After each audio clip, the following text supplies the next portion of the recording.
We're getting ready for the Retro Rallycross final with a great mix of cars.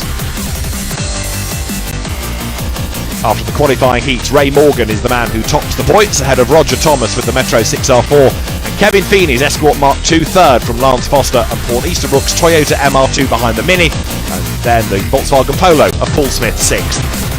The grid is formed, it's based on those points from the heats, so Ray Morgan, Roger Thomas, Kevin Feeney are on the front row ahead of Lance Foster in the Mini and Paul Easterbrook's Toyota MR2 alongside. Paul Smith is on the back row with a Mark I Escort of Simon Hartford Company, a car that goes back to the early 70s of Rallycross. We go racing, and four-wheel drive Metro 6R4 acceleration helps Roger Thomas into the lead down towards the first corner. Kevin Feeney then in the green Mark II Escort goes up into the third spot behind the Mark III of Ray Morgan. A better ambassador for Rallycross than Ray you will not find. He has been a stalwart Rallycrosser for decades and equally enthusiastic now as ever he was. The Mark III Escort with a BDA engine, two-wheel drive of course, taking on the four-wheel drive Metro 6R4 up front. So Roger Thomas it is leading at the moment ahead of Ray Morgan, and then behind you've got the Mark II Escort running in third spot in the hands of Kevin Feeney.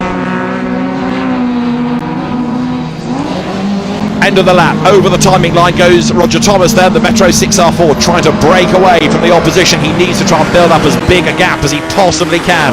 Ray Morgan's Escort just looking a bit smoky there as it came over the timing line, but he's soldiering on in that second spot. Down to the hairpin. There's Paul Easterbrook in the Toyota MR2, and further up the road is Lance Foster there in the green and white Mini Spares Mini Club, and he's only ever raced Minis, the XE and Sandwith car, and it goes very, very strongly in Lance Foster's giant killing hands. He's chasing after the Mark II Escort that absolutely dominated Rallycross late 70s, early 80s. Go back to the days of John Welch and Tony Drummond among many, many others in Mark II Escorts having great success in the UK, Martin Skanker in Europe.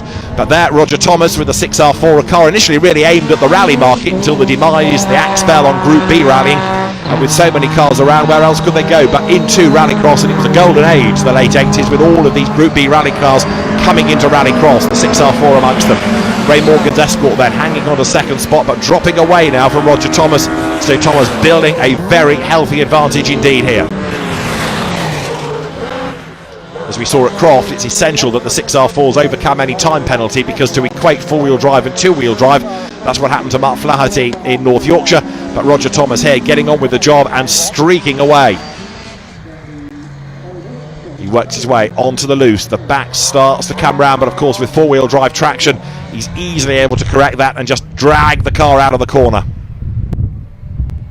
Ray Morgan, the best of the rest, in second spot, and Kevin Feeney's Mark II Escort starting to fall away a little bit now. The Mark III was never quite that popular, although if you go back to the mid-1980s, the Mark III in the hands of Martin Skanker and John Welch did have great success in Europe, and of course in John's hands winning the British Rallycross Grand Prix, but that was a rather different type of Escort with the four-wheel drive X-Track transmission in it. Down to the hairpin goes Roger Thomas starting his last lap. Ray Morgan hustling on in second spot. What's going on behind them? Well, Lance Foster is keeping at bay the Toyota MR2 of Paul Easterbrook.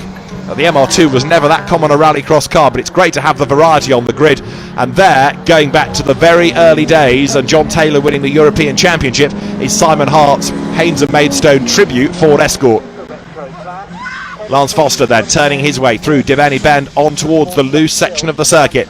It's looking good for a fourth place it's going to be for him. Third of the two-wheel drive brigade, because this four-wheel drive car is out front. Roger Thomas having dominated proceedings here. Good to have some new names coming into Retro Rallycross this weekend.